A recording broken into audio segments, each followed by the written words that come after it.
জ্বালানি সংকটে ত্রয়োদশ হারানোর শঙ্কায় উদ্যোক্তারা সহজ করে কাঠামো চায় ঢাকা চেম্বার। ফাঁকি রোধে কঠোর হচ্ছে এনবিআর।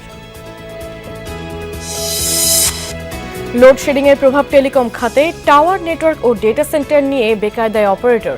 কৌশল নির্ধারণের জরুরি সভা আগামীকাল। আগামী মাসে শুরু হচ্ছে ধান চাল সংগ্রহ কার্যক্রম। চলতি বছরে ৫ লাখ টন বোরো ধান কিনবে সরকার। প্রতি কেজির দর ৩৬ টাকা।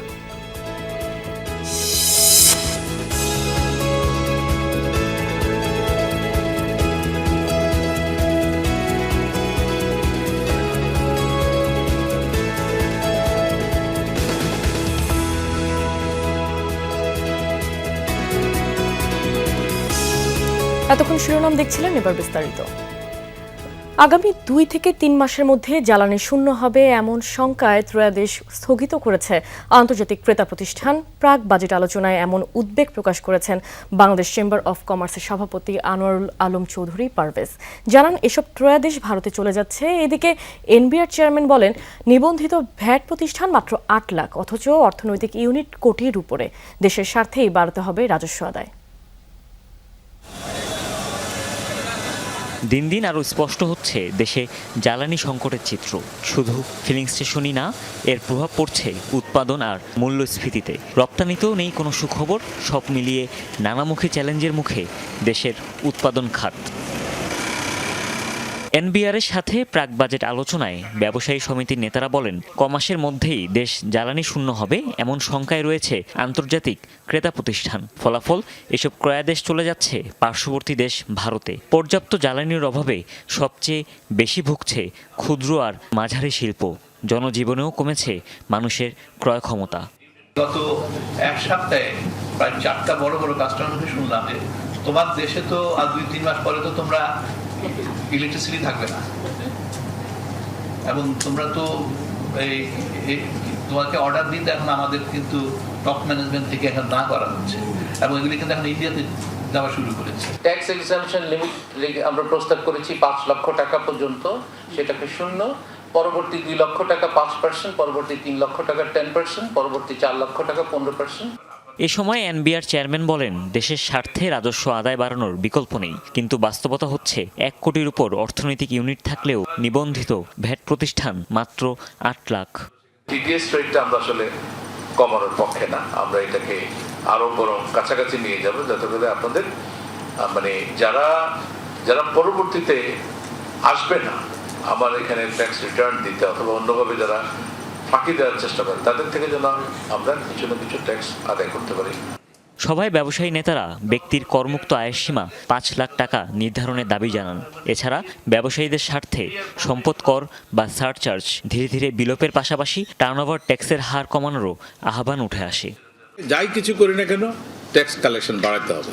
হুমায়ুন রশিদ, যমুনা নিউজ, ঢাকা।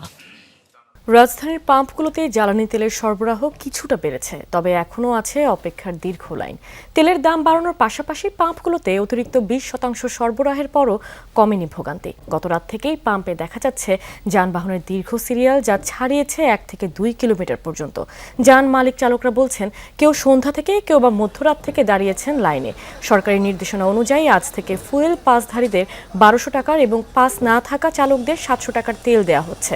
এতে বাইক চালকদের তোপের মুখে পড়ছেন পাম্পের কর্মচারীরা। ঢাকার পাম্প মালিকরা জানিয়েছেন, জ্বালানি সরবরাহ বৃদ্ধির পর কিছুটা কমেছে সংকট। তেল না পাওয়ার যানবাহনের সংখ্যাও কমেছে অর্ধেকেরও বেশি। সরবরাহের এ ধারা অব্যাহত থাকলে আগামী কয়েকদিনের মধ্যেই সংকট কেটে যাবে বলে প্রত্যাশা তাদের।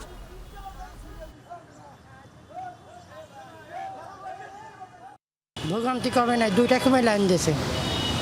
এই সিরিয়াল পাওয়ার জন্য 2টার সময় লাইন দিয়ে সারা রাত বসে।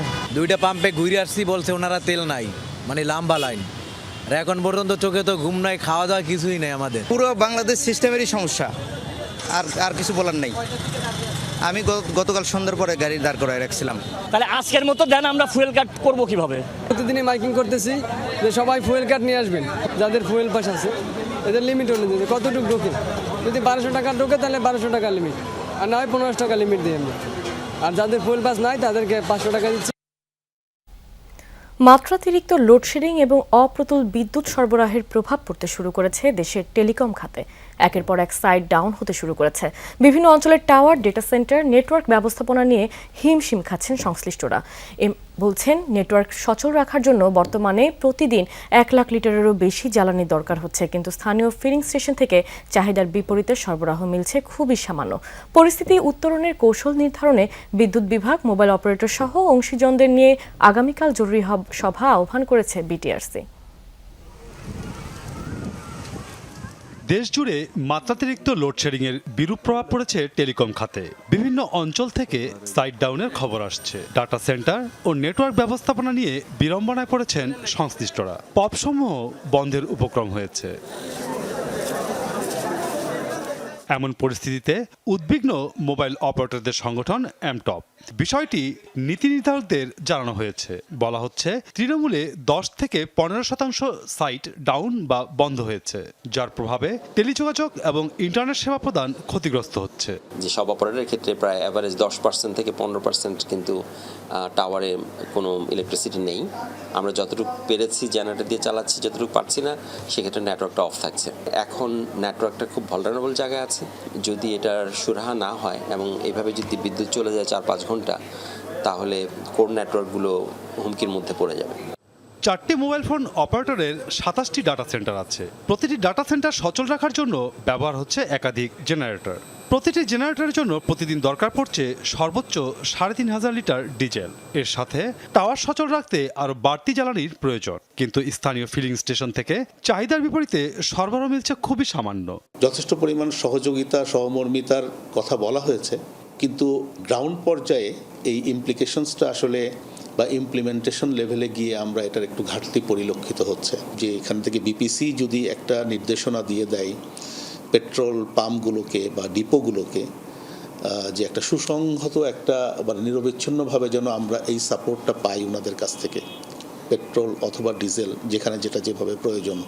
টেলিযোগাযোগ অবকাঠামো সচল রাখার জন্য নিরবচ্ছিন্ন বিদ্যুৎ সরবরাহের পাশাপাশি এ খাতে জরুরি জ্বালানি সরবরাহের উদ্যোগ নেওয়ার জন্য সংশ্লিষ্ট মন্ত্রণালয়ে চিঠি পাঠিয়েছে বিটিআরসি। করণীয় নির্ধারণে আগামীকাল বিদ্যুৎ উন্নয়ন বোর্ড, ডিপিডিসি, ডেসকো এবং মোবাইল অপারেটরদের নিয়ে সভা আহ্বান করেছে সংস্থাটি।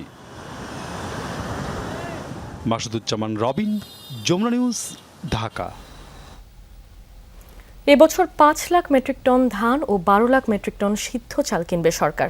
বোরো ধান ও চাল সংগ্রহের মূল্য নির্ধারণ ও পরিবহন কমিটির বৈঠকে এই সিদ্ধান্ত হয়েছে। প্রতি কেজি বোরো ধান 36 টাকা এবং প্রতি কেজি সিদ্ধ চাল 49 টাকা দরে কেনার সিদ্ধান্ত নেওয়া হয়েছে।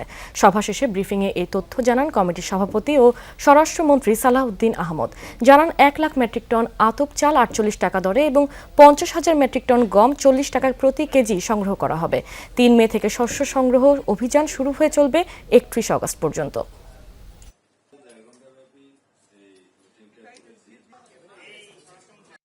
জাতীয় চাহিদা 4 কোটি কত লক্ষ মেট্রিক টন? 24 লক্ষ মেট্রিক টন। আর আমাদের যে প্রোডাকশন সেটা কাছাকাছি, আমাদের ঘাটতি নেই। আমাদের যে আবহাওয়া রিপোর্ট সেই অনুসারে এখনো পর্যন্ত দুর্যোগের কোনো সম্ভাবনা ইনশাআল্লাহ নেই।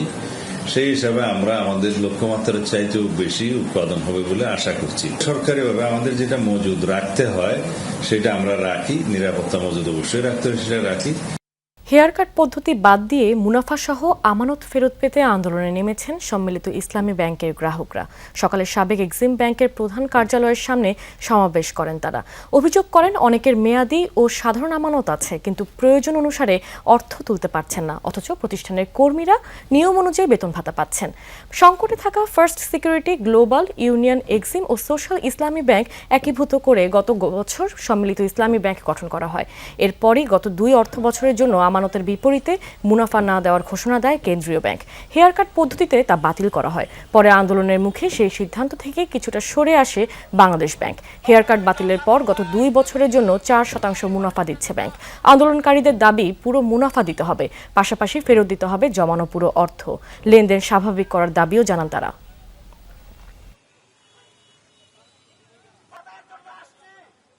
বাংলাদেশ ব্যাংক কর্তৃক 2024 এবং 25 সালে আমাদেরকে যে মুনাফা প্রদান করা হয়েছিল সেই মুনাফা তারা কর্তন করবে। এই কর্তন করার জন্য হেয়ার কাট নামের একটি নতুন শব্দের আবির্ভাব তারা করেছে। তা আমরা কোনো হেয়ার কাট মানি না। আমরা অনেকদিন ধরে ব্যাংকে টাকা পাচ্ছি না, সুন্দর সুন্দর কর্মকর্তারা সুন্দর সুন্দর কথা বলে, কিন্তু আমাদের কোনো টাকা দিচ্ছে না। মাননীয় গভর্নর মহোদয়কে আহ্বান করছি, আমাদের এই ভুক্তভোগী আমাদের এখান থেকে উদ্ধার করুন। কখনো ব্যাংকে যাননি অথচ পেয়েছেন লাখ টাকা লোনের নোটিশ, সেই ঋণ আবার নেওয়া হচ্ছে ৮ বছর আগে।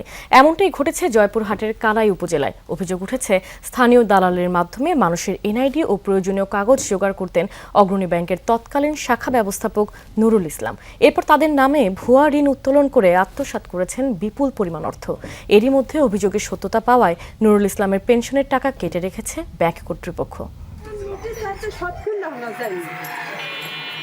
জয়পুরহাটের কালাই উপজেলার আওড়া গ্রামের বাসিন্দা পুতুল চন্দ্র ভ্যান চালিয়ে পরিবারের সদস্যদের জন্য দুমুঠো খাবার জোগাড় করেন।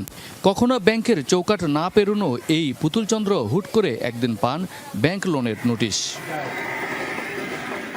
2018 সালে স্থানীয় এক দালালের ঋণের প্রস্তাবে ভোটার আইডি সহ প্রয়োজনীয় কাগজ দিয়েছিলেন পুতুল চন্দ্র। পরবর্তীতে লোন হবে না বলে জানায় সেই দালাল। 2025 সালের মার্চে অগ্রণী ব্যাংক থেকে নোটিশ আসে, কালাই শাখা থেকে পুতুলের নামে নেওয়া হয়েছে 50,000 টাকা ঋণ। শুধু আসলে যা প্রায় দ্বিগুণ হয়েছে। আমাদের গ্রামের ছামাদে একজন লোক এসে বলল, আমাদের গ্রামের, সে বলছে অগ্রণী ব্যাংকে লোন দিব। দেওয়ার পর আমার ভোটার আইডি কার্ড, কাগজপাতি এবং আমার ছবি বাসার থেকে নিয়ে যায়। 5-6 মাস পর বলে এখন নুন টন হবে না, এগুলা বন্ধ আছে, আমি পরবর্তী এগুলা দেখবো বাবা। আওড়া গ্রামের আরও অনেকেই পুতুলের মতো নোটিশ পেয়েছেন, অথচ তারা কেউই ব্যাংক থেকে ঋণ নেননি।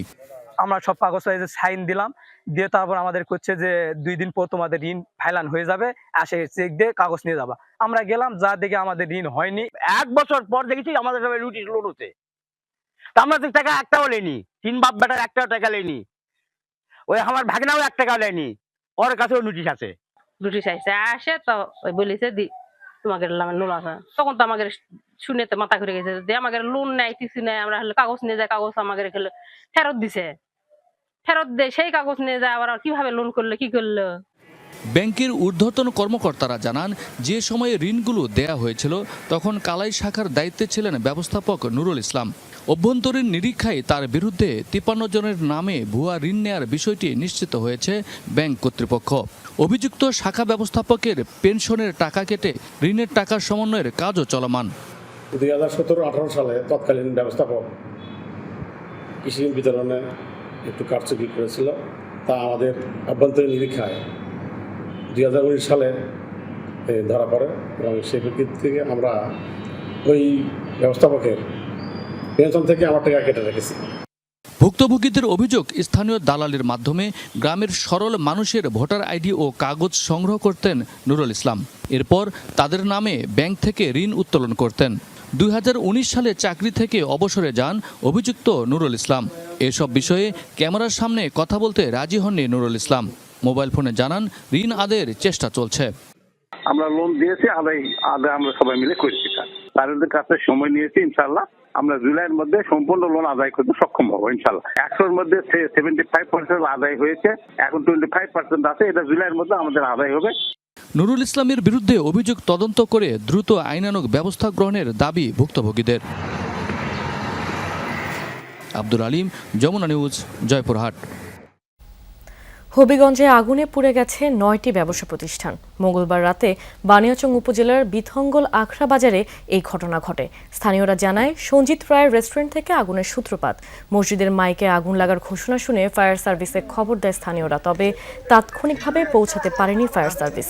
এরপর 2 ঘন্টার চেষ্টায় আগুন নিয়ন্ত্রণে আনে এলাকাবাসী।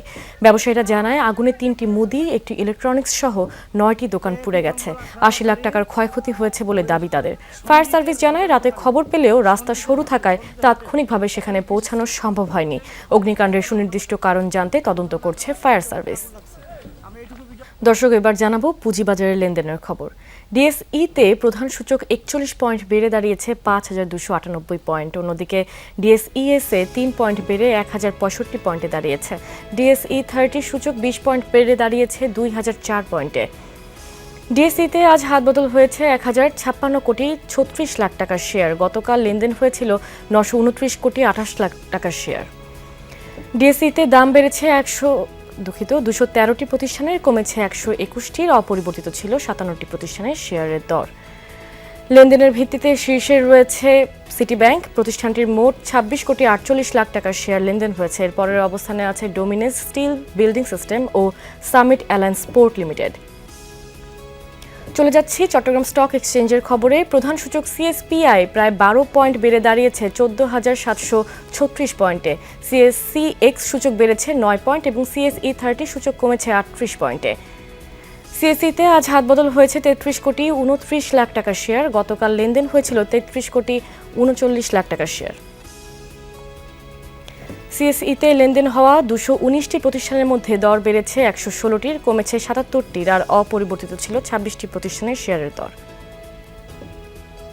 দর্শক, এই ছিল পুঁজিবাজারের সবশেষ খবর আমার কাছে। চলে যাচ্ছি পরবর্তী খবরে।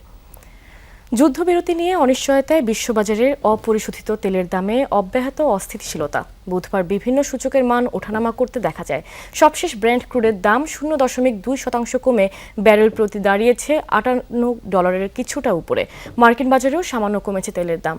WTI ক্রুডের দাম 0.3% কমে দাঁড়িয়েছে ব্যারেল প্রতি $89 উপর। যুদ্ধবিরতি নিয়ে অনিশ্চয়তার মধ্যে গত কয়েকদিনে বিশ্ববাজারে দফায় দফায় তেলের দাম ওঠানামা করেছে। এশিয়ার শেয়ার বাজারেও দেখা গেছে টালমাটাল দশা। এই ছিল বিজনেস টুডের এখনকার আয়োজনে। এতক্ষণ সাথে থাকার জন্য ধন্যবাদ সবাইকে।